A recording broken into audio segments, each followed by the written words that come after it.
Hi everyone, welcome back.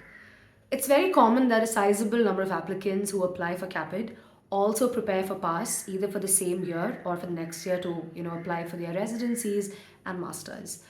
Now, while a lot of things about it are very similar, like the prerequisites, right? The requirements like CAPID, not CAPID, IMBD, then EC, TOEFL in some cases, etc. Some things remain different. For instance, filling in parts of the portal, and more importantly and more comprehensively, the personal statement.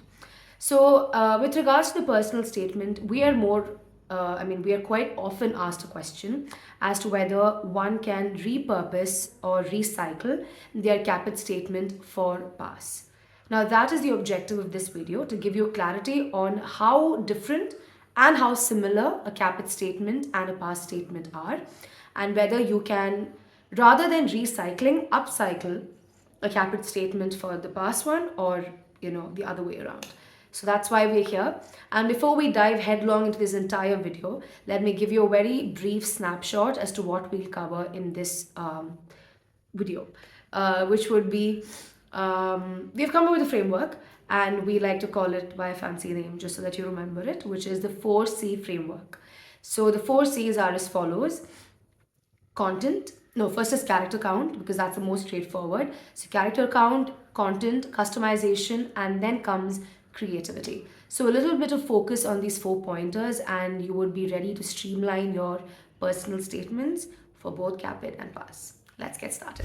The first C, like I said, the most straightforward, character count. As most of you all know, for the CAPID statements, 5,200 is your character limit. And be careful, it's not word limit, it's character limit. It's a rookie mistake. A lot of you start writing words and then realize it's character, so keep that in mind. Now, while a lot of you might feel like it's not enough to pour out your vibrant personality in some cases, and in some other cases 20 plus years of experience, trust us, that's not true. 5,200 is ample space for you to be able to pour out your majestic story without the risk of boring your reader. Now, one way to work around this restriction is to sort of create a definitive structure in your mind. Create and frame answers to the basic questions by yourself and recount your tales for yourself, like visualize it, so that eventually you will, get the basic information in your story from the back of your head to the front of your mind to be able to then craft this 5,200 character statement.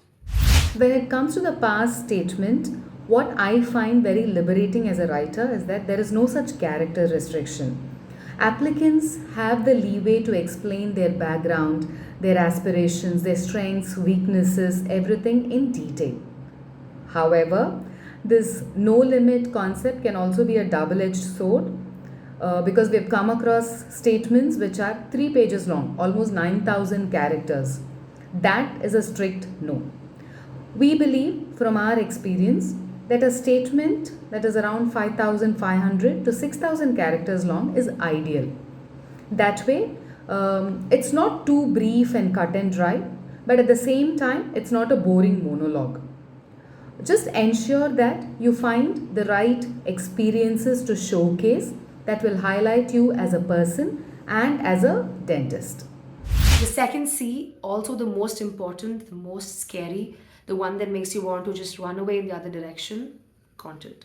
For a CAPID statement, your content will tend to be quite generic like in terms of story, because you're trying to show your essence as a dentist and mostly a general dentist rather than any specialization. Now, the goal here is to again hook the reader's interest and tell your story in the most authentic way possible. I know it sounds like a very generic solution, which can be very daunting, but we hope that our pointers will make it seem a little lesser daunting.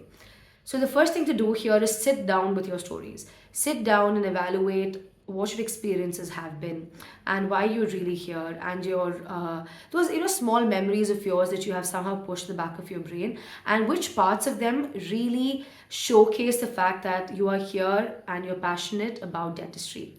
Take them, and then comes the integration part, right? String them along like beads on necklace and then make your story. The few questions that you have to inevitably answer for a good statement are the following. Who are you as a human being? Why dentistry? What is your niche as a dentist? Why do you want to pursue dentistry in the US? Um, what would you bring to the table? What would you bring, to help your cohort at the school? And what are your future aspirations? Now, these are questions that they want to hear answers for. If not everything, at least pull in a few, and that will create a good foundation for your story to begin with. After this, you have to show and tell, which basically means you have to substantiate what you've written by showing them personal experiences.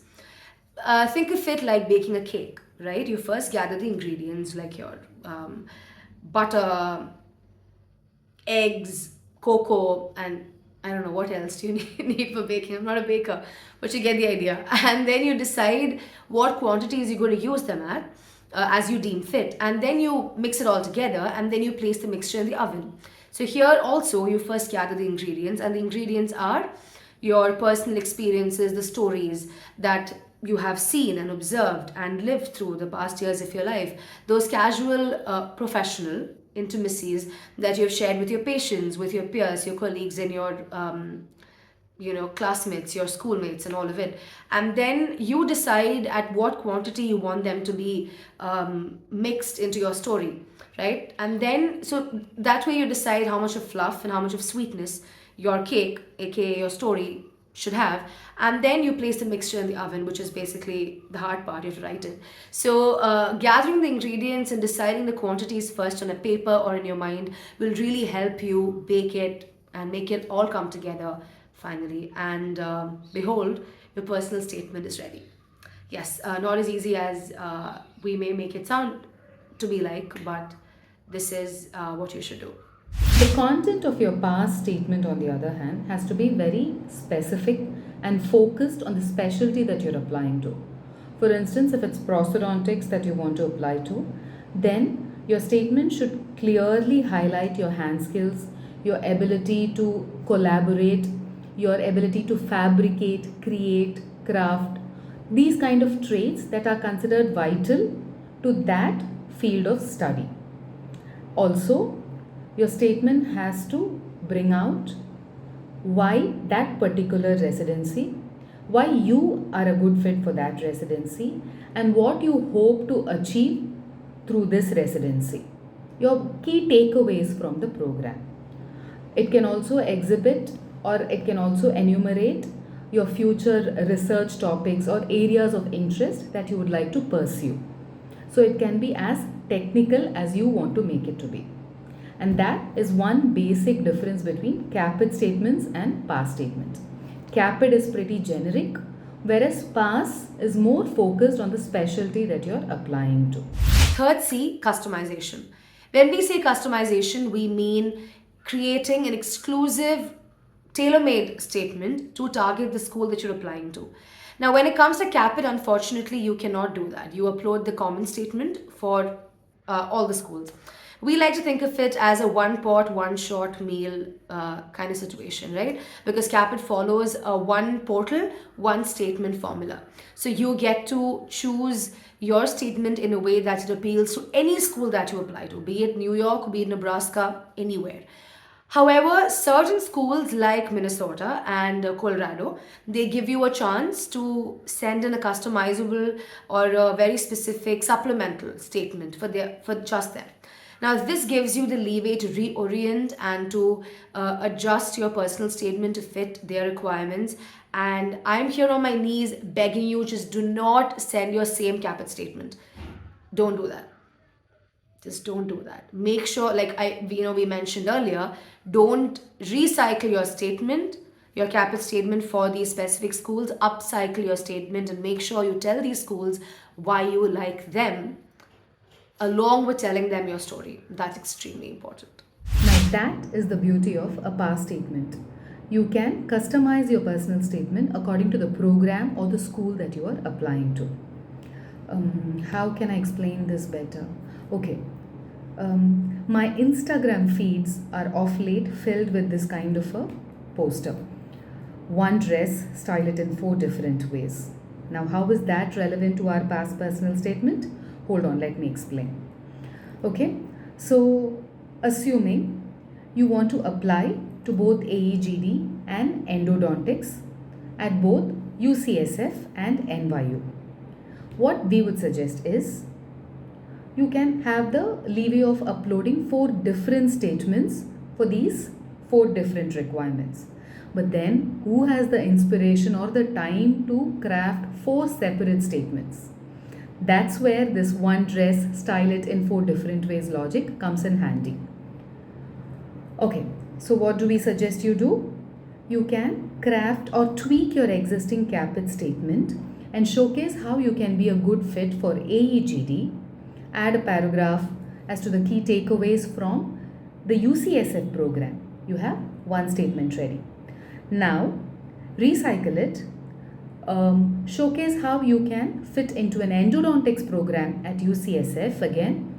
Then you have 2 statements ready. Now, recycle these 2.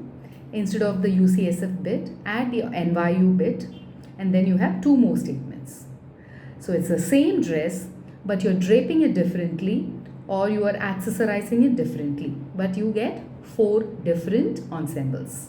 That's the precise logic and the biggest advantage of your PASS personal statement. Last and final C is creativity. Now, creativity has no rules, no limits, no bounds. The world is your oyster.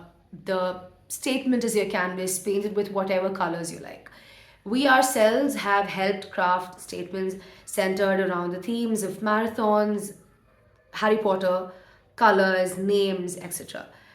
Now, this is not to mislead you or even, maybe instill a little bit of fear in some of you all who might not be as creative, because it is not very important to include the same kind of creativity in every statement, because for some of you, creativity might be, like I said, a very vibrant theme or very loud words, but for some of you, creativity might simply mean just very smoothly telling your story in a way that the reader can understand it, in a way that it connects to your heart. So as long as you do either of this, and as long as you bring life into your statement, and as long as you highlight your skills and your goal and your interest and passion in this, you're good to go. Not that your PASS statement should not be or need not be creative. It's just that creativity is a big plus, but the focus is largely on the content, highlighting who you are, your strengths, outlining your aspirations and your takeaways from the program. These are more important. So if you include all these in your statement, you're already scoring high on your application. So creativity is more like that extra 5 marks we would be awarded back in school for neat handwriting.